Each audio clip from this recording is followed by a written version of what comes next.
Todo mundo concorda que a grande crise internacional começou com a quebra do banco americano Lehman Brothers. Isso em função de um desajuste na carteira imobiliária. Muito bem, isso 2008, bacaninha. O Brasil começou a viver um período de grande valorização no mercado imobiliário, a exemplo do que em algum momento aconteceu nos Estados Unidos. E hoje se questiona a possibilidade de estarmos ou não vivendo uma bolha, o que nos levaria a um impacto ainda maior em relação à crise que toma conta do mundo desenvolvido. Será que nós temos alguma bolha no Brasil? Estamos tratando da crise internacional e das oportunidades de negócio que esta crise, de alguma forma, oferece. Estamos recebendo o economista Ricardo Amorim, presidente da Rican Consultoria. Explica um pouquinho isso aí para nós, Ricardo. Como é que é isso? Existe bolha imobiliária? Não existe? A taxa de juro aqui pode subir como subiu lá e deixar uma situação de desequilíbrio maior? Bom, eu acho que primeiro é bom a gente entender o que é uma bolha. Uma bolha sempre, isso vale para imobiliária, vale para uma bolha de ações. No passado aconteceu uma bolha a primeira grande bolha da história foram tulipas na Holanda. Teve uma bolha... Verdade. Teve uma bolha associada a quando houve o surgimento do rádio, teve uma outra quando surgiram as ferrovias, a internet, toda grande coisa que é uma grande novidade, que é muito bacana, todo mundo quer participar. Quando todo mundo quer participar da mesma coisa, isso gera a primeira condição para a formação de uma bolha. A segunda condição é que a história parece tão bacana, tão boa, que as pessoas começam a tomar dinheiro emprestado em quantidades cada vez maiores para apostar nesse mercado que supostamente só poderia subir. Bom, o mercado imobiliário brasileiro tem a primeira característica. O mercado imobiliário brasileiro tem uma demanda reprimida gigantesca, o que significa que pode potencialmente oferecer oportunidades muito boas. Mas ele não tem a segunda, que é exatamente a alavancagem, o crédito, os financiamentos no Brasil ainda são minúsculos, para ser um pouco mais preciso. Quando a bolha imobiliária estourou nos Estados Unidos, o total de créditos imobiliários em relação ao PIB americano era de 80% do tamanho da economia dos Estados Unidos. No Brasil, o que a gente tem hoje não chega a 5%, é pouco mais de 4% de créditos bancários ao setor imobiliário, ou seja, 20 vezes menos. Para ser um pouco mais preciso, o que eu quero dizer com isso é, a discussão que a gente tem, deveria ter, não é se, e isso vale não só para o mercado imobiliário brasileiro, mas para qualquer um, estamos ou não num processo de formação de bolha? A pergunta verdadeira não é essa, estamos, porque certo a gente nunca sabe, mas relativamente perto de um ponto de ruptura onde isso pode estourar, de saturamento, e a resposta é claramente não. Ela é claramente não porque a bolha exige, primeiro, a boa história, e segundo, é o ar. E o nosso ar, a gente só soprou a primeira vez. Que é o crédito. É o crédito. A gente vai ter que soprar muito ar, muito crédito a mais, até que potencialmente a gente esteja num ponto de explosão.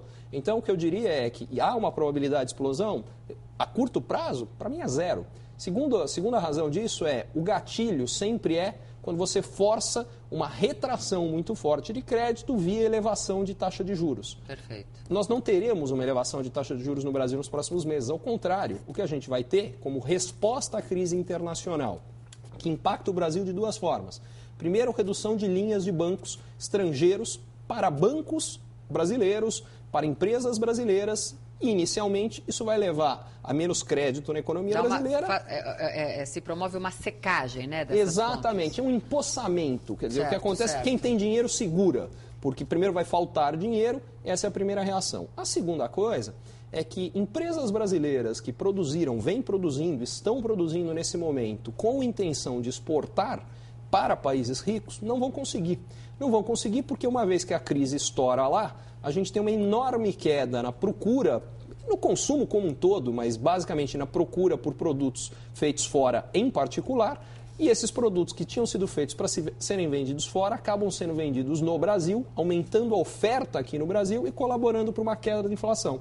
Foi com essa aposta que o Banco Central já começou a reduzir a taxa de juros e continuará a reduzir. Eu acho até que a probabilidade maior é que a gente atinja, já o ano que vem, o nível mais baixo da taxa Selic em toda a história brasileira, trazendo para baixo os demais custos de financiamento, inclusive do crédito imobiliário.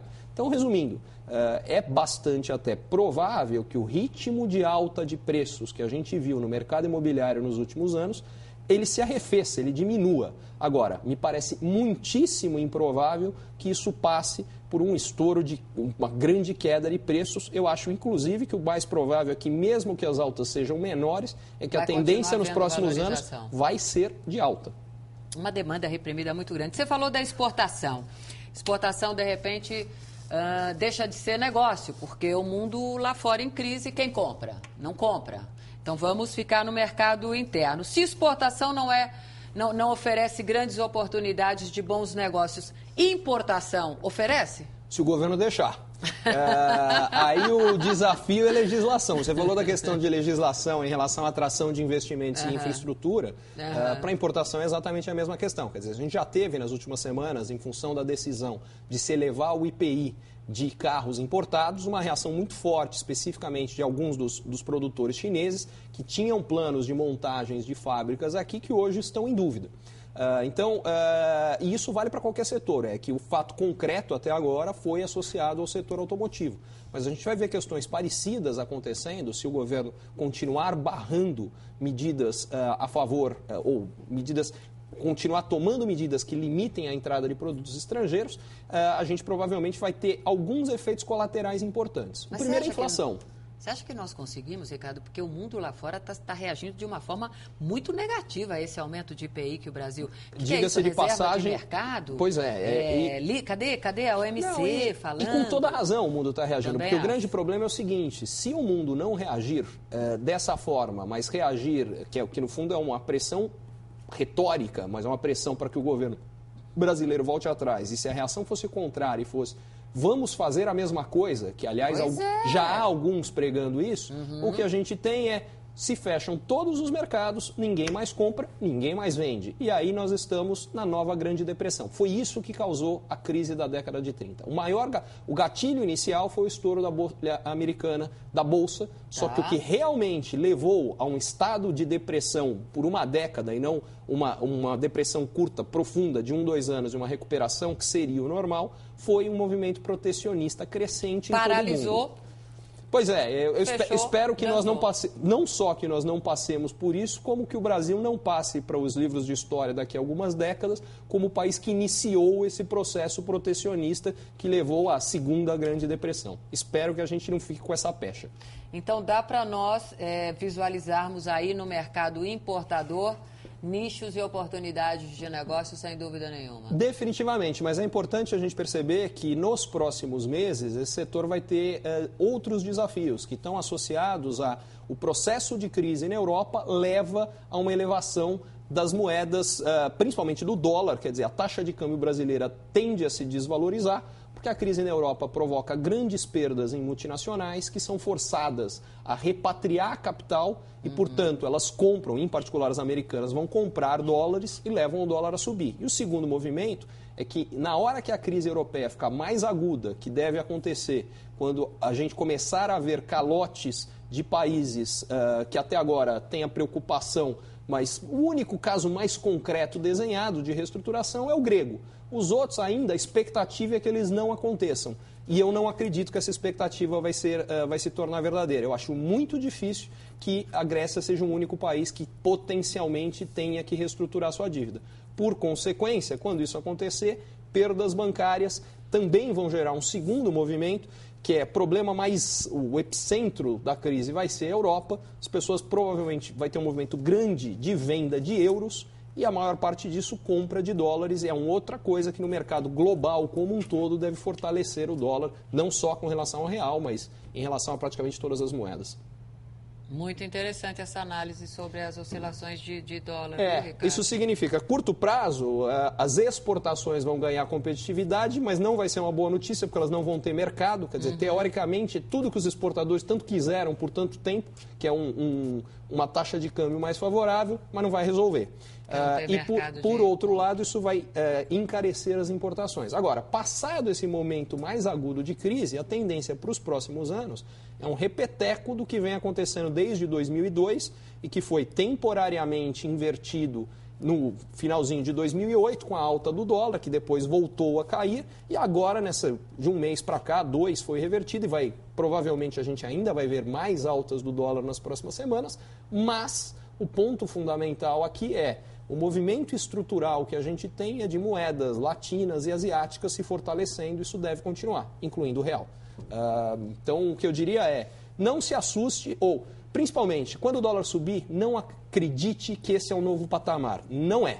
O dólar vai voltar para essa faixa de 1,5 e provavelmente vai cair abaixo disso nos próximos anos, em resposta ao único instrumento de estímulo que sobrou aos Estados Unidos, e no caso da Europa não é muito diferente, que é imprimir moeda para estimular a sua economia. Se você não tem política fiscal, porque a crise é fiscal e você precisa aumentar impostos e cortar gastos, e se você não pode cortar juros porque eles já são zero, só sobrou uma opção, é imprimir moeda. E como nós brasileiros bem conhecemos na década de 80, quando você imprime moeda e tem grande déficit fiscal, você passa por duas coisas, uma é inflação e a segunda é maxi desvalorizações da sua moeda. Chegou a vez das moedas dos países ricos passarem pelas maxis e não a nossa. Inimaginável essa situação. Completamente. Quer dizer, se alguém me contasse isso há 15 anos, você ia falar, tá louco? Eu mandava internar.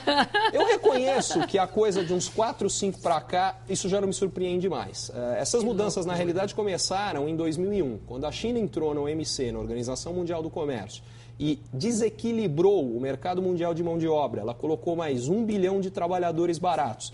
E os produtos manufaturados, em particular eletroeletrônicos, começam a despencar de preço.